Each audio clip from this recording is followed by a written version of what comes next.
अस्सलाम वालेकुम दोस्तों। उम्मीद है आप सब खैरियत से होंगे। मैं डॉक्टर ज़हीर।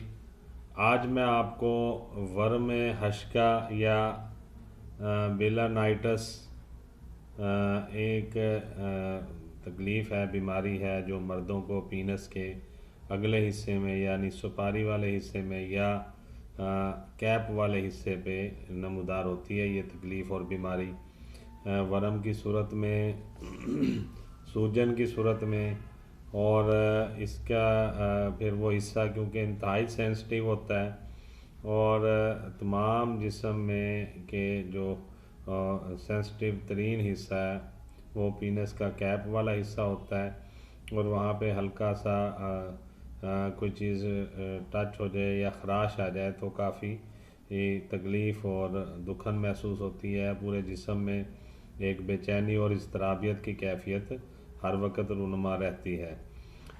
ये मर्ज़ एक मुतद्दी तो नहीं होता या छूती बीमारी तो नहीं होती, लेकिन इसके ज़ाहिर होने के बाद जो है मरीज़ को बहुत सारे वहम और बहुत सारी परेशानियां उसको घेर लेती हैं। वो समझता है कोई उसे छूती या मुतद्दी बीमारी तो नहीं होगी, क्योंकि जो कैप वाला हिस्सा होता है उसके बैरूनी हिस्से पे जो कैप है और उसके जो अंदरूनी झिल्लियाँ हैं उनमें बहुत ज़्यादा वरम आ जाती है और बहुत शदीद दर्द होता है और किसी पल भी दर्द ख़त्म नहीं होता।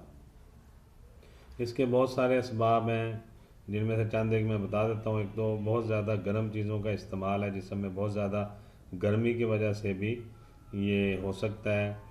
और अगर आपने किसी खातून के साथ मजामत की है और उस वजह से कुछ छिल गया है हिस्सा आपका, वो ज़ख़म हो गया वहाँ पे, उस वजह से भी ये वरम आ सकती है, सूजन हो सकती है।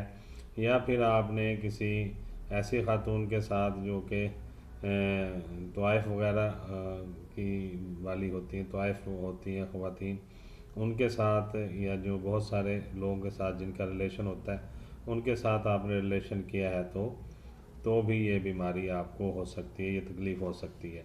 इसकी जो अलामात हैं वो कुछ यूँ हैं कि जो कैप वाला हिस्सा है उसके नीचे वाले जो लुआबदार झिल्ली होती है वो सूज जाती है और वो कैप सुर्ख रंग में ढल जाती है, सूज के सुर्ख हो जाती है और काफ़ी उभर जाती है। इब्तदा में हल्की ख़ारिश या तेज़ ख़ारिश होती है और फिर उस जगह पे जहाँ पे ये मसला पैदा हो रहा होता है कैप वाले हिस्से में, वो बहुत ज़्यादा गर्म और सुर्खी माइल हो जाती है और इसमें बाज़ात पस भी पड़ जाती है, पीप भी पड़ जाती है और तमाम जगहों पे जहाँ जहाँ ये पीप लगती है फिर ज़ख़म होना शुरू हो जाते हैं।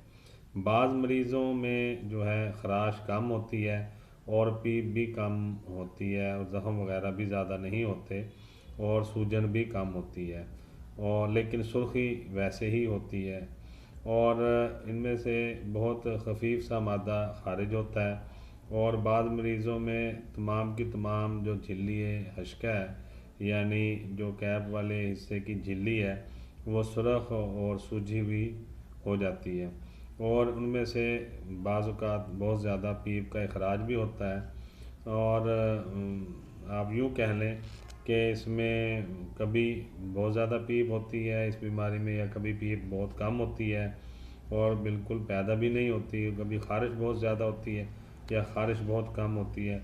असल इसकी जो तशख़ीस है वो यही है कि जो कैप वाला हिस्सा है वो सूज जाता है और सुर्ख़ हो जाता है और उसमें ख़ारिश भी होती है।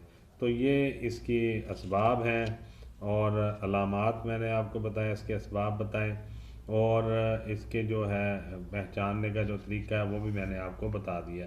अब इसमें जो है ना एक परहेज़ मैं पहले आपको बता देता हूँ कि क्या परहेज़ किया जाएगा इस बीमारी में, क्योंकि सबसे बेहतर तो आप इसका जो परहेज़ है वो ये है कि इस हिस्से की आप सफाई रखें।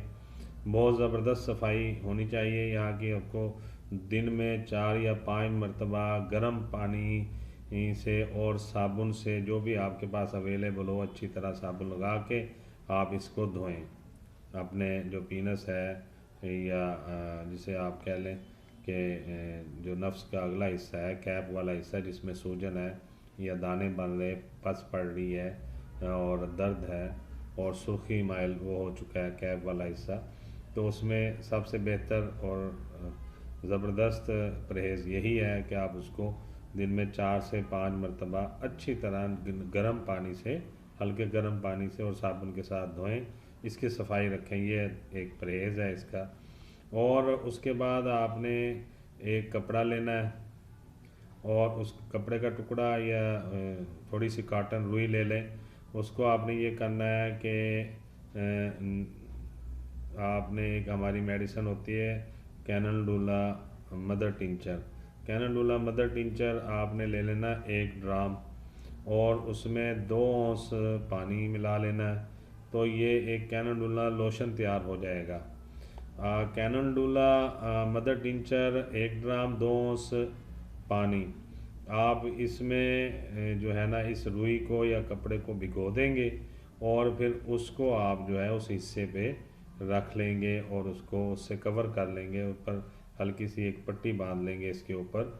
उससे ये होगा कि एक तो वो उसमें इसकी मदद से काफ़ी ख़ारिश में कमी आएगी, दर्द में कमी आएगी, सूजन में भी कमी आएगी और स्किन के जो रैशेज़ हैं वो भी ठीक होना शुरू हो जाएंगे। और इसमें जो मेडिसिन है वो मैं आपको बता देता हूँ खाने के लिए। मर्क कार 30 पोटेंसी में लेंगे, एकोनाइट 30 पोटेंसी में लेंगे और बेलाडूना 30 पोटेंसी में लेंगे। इन तीनों को मर्क कार, बेलाडूना और एकोनाइट को आप आपस में मिला लेंगे। इन तीनों को मिलाने के बाद आप इसके 10 कतरे सुबह, 10 दोपहर, 10 शाम, 2 घूंट ताज़ा पानी में मिला के खाने के बाद आप इसको ले लेंगे। तो इंशाल्लाह ये चंद दिनों में जो वर्म हश्का है या विलनाइटस है ये बिल्कुल ठीक हो जाएगा। और जो वहाँ पे इन्फेक्शन हो रही है और इन्फेक्शन की वजह से पस पड़ रही है और दाने बन रहे हैं, ख़ारिश हो रही है और सुर्खी बहुत ज़्यादा हो गई है कैप वाले हिस्से पे और दर्द बहुत ज़्यादा है, ख़ारिश है, तो इंशाल्लाह ये बिल्कुल ठीक हो जाएंगे। अब मैंने आपको एक बैरूनी इस्तेमाल के लिए लोशन बनाने का तरीका बताया, जो कि आप कैनलडुला मदर टिंचर 1 ड्राम लेके उसमें 2 औंस पानी मिला देंगे, फ्रेश वाटर, और फिर आपने ये लोशन आपका तैयार हो जाएगा। उसमें थोड़ा सा कपड़े का टुकड़ा लेकर अच्छी तरह भिगो के उसको पीनस के अगले हिस्से पे, कैप वाले हिस्से पे लपेट देंगे और ऊपर एक पट्टी कर लेंगे। और दूसरा जो खाने के लिए मैंने आपको बताया मर्कार, एकोनाइट और बेलाडूना, ये 3 30 पोटेंसी में आपने मेडिसिन लेनी है।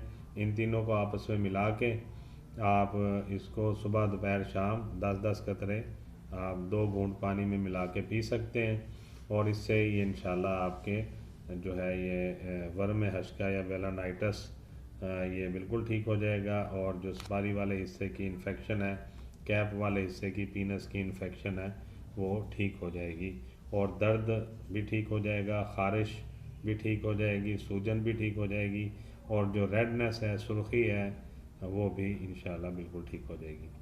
तो उम्मीद है आपको आज का प्रोग्राम अच्छा लगा होगा। एक ज़रूरी गुजारिश ये है कि किसी भी दवाई के इस्तेमाल से पहले आप अपने करीबी होम्यो डॉक्टर से ज़रूर रब्ता करें। अगर आपके पास डॉक्टर अवेलेबल नहीं है तो वीडियो के नीचे मेरा फ़ोन नंबर, व्हाट्सएप नंबर आ रहा होता है, ईमेल एड्रेस भी आ रहा होता है। आप मुझे फ़ोन कर सकते हैं, व्हाट्सएप कर सकते हैं या ईमेल करके अपना मसला डिस्कस कर सकते हैं।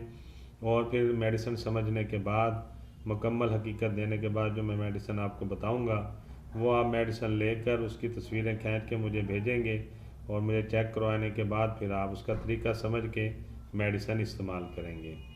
तो यही गुजारिशात आपसे करनी थी। बहुत शुक्रिया। बहुत सारी दुआओं के साथ मैं होम्यो डॉक्टर ज़हीर आपसे इजाज़त चाहूँगा। अस्सलाम वालेकुम।